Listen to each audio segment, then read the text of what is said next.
Price God. ஆண்டவர் இயேசு நாமத்தினாலே வாழ்த்துக்கள். ஒரு வசனத்தை வாசிக்கிறேன். 2 நாளாகமத்தின் புஸ்தகம் 20ஆம் அதிகாரம் 28ஆம் வசனம். அவர்கள் தம்புரோடும் சுரமண்டங்களோடும் பூரிகைகளோடும் எருசலேமிலே கர்த்தருடைய ஆலயத்துக்கு திரும்பினார்கள் என்று சொல்லி இங்கே கர்த்தருடைய வார்த்தை பார்க்கிறோம். கர்த்தருடைய ஆலயத்துக்கு திரும்பினார்கள்.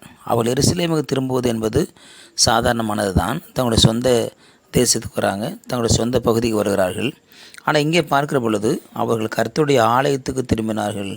They return into the temple of God. They return with joyful to the temple of God. தேவனிடத்தில் சந்தோஷமாக தேவனை பார்க்கும்படியாக அவருடைய ஆலயத்துக்கு மக்கள் வருகிறார்கள்.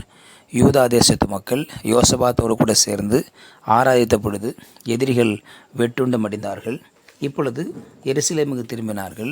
எருசலேமுக்கு திரும்புவது மாத்திரமல்ல, தேவாலயத்துக்கு திரும்பினார்கள். அதுதான் முக்கியம். வாரமெல்லாம் வேலை செய்கிறோம், வாரமெல்லாம் பிஸ்னஸ் பண்ணுறோம், வாரமெல்லாம் பிரயாணம் பண்ணுறோம்.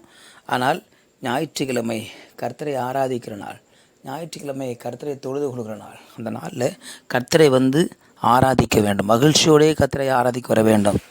என்ன சூழ்நிலை இருந்தாலும் இந்த 6 நாட்களும் உலகத்தில் வேலை செய்து, நன்மையாக இருந்தாலும் தீமையாக இருந்தாலும், வருமானம் வந்தாலும் வரலனாலும், வியாதி இருந்தாலும் பலவீனம் இருந்தாலும் சுகமாக இருந்தாலும், என்ன இருந்தாலும் தேவனுக்கு கொடுப்பதற்காக வர வேண்டும். மகிழ்ச்சியோடே வர வேண்டும். தேவன் மகிழ்ச்சி விரும்புகிறார். நம் துக்கமாக இருப்பதை அல்ல, மகிழ்ச்சியை விரும்புகிறார். தேவன் சந்தோஷத்தை விரும்புகிறார். நான் துக்கமாக இருப்பதை விரும்பவில்லை. ஆகவே ஞாயிற்றுக்கிழமை என்பது தேவனை ஆராதிக்கிற நாள், தேவனை தொழுது கொள்கிற நாள். தேவனிடத்தில் மகிழ்ச்சியோடு அவர் கொடுக்க வேண்டும்.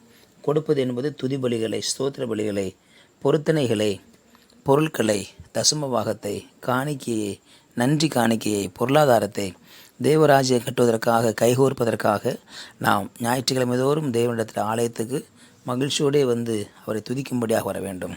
மகிழ்ச்சியோடே கர்த்தருக்கு ஆராதனை செய்து ஆனந்த சத்தத்தோடு அவர் சந்நிதி முன் வாருங்கள் என்று சொல்லி சங்கீதக்காரன் சொல்கிறார்.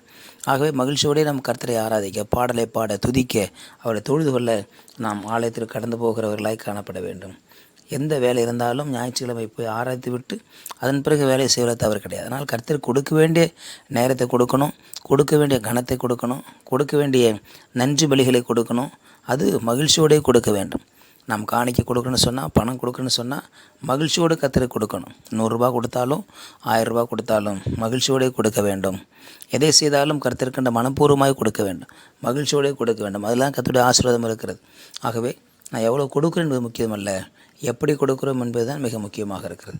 ஆகவே தேவன் நம்முடைய நேரத்தை ஆஸ்வதிக்கிறவர், பணத்தை ஆசிரியக்கிறவர், பொருளாதாரத்தை ஆசிரியக்கிறவர், எல்லாவற்றிலும் நன்மை செய்கிற தேவனாக இருக்கிறார் என்று சொல்லி பார்க்கிறோம். ஆகவே நம்முடைய வாழ்க்கையில் அவர் செய்த நன்மைக்கு நன்றி சொல்லும்படியாகத்தான் ஞாயிற்றுக்கிழமை போகிறோம். கர்த்தருடைய வார்த்தை கேட்க போகிறோம்.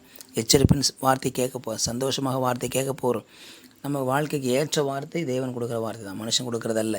உலகத்தில் அநேக புஸ்தகங்கள் வந்தாலும், அநேக நாவல்கள் வந்தாலும், அநேக கவிதைகள் வந்தாலும், ஒரே ஒரு புஸ்தகம் நேற்றும் இன்றும் என்றும் மாறாதது என்பது பரிசுத்த வேதம் மாத்திரமே.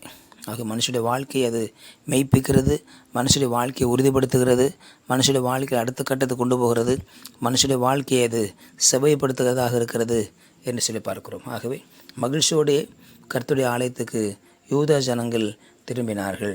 இன்றைக்கு நாம் ஞாயிற்றுக்கிழமையில் மகிழ்ச்சியோடு கர்த்தருடைய ஆராதனைக்கு திரும்ப வேண்டும். அந்த ஆராதனை ஸ்தலம் தூரமாக இருக்கலாம், சர்ச்சு தூரமாக இருக்கலாம், அதெல்லாம் பார்க்கக்கூடாது. அரை மணி நேரம் ட்ராவல் பண்ணாலும் பரவாயில்ல, 1 மணி நேரம் ட்ராவல் பண்ணாலும் பரவாயில்ல. எந்த சபையில் உங்களை கர்த்தர் வைத்திருக்கிறாரோ அந்த சபைக்கு போக வேண்டும். அந்த சபைக்கு அதான் உங்களுக்கு குடும்பம். உங்களுக்கு குடும்பம் என்பது என்ன? உங்களுடைய திருச்சபை, உங்களை போதகர், உங்களுடைய ஆவிக்குரிய தகப்பன்.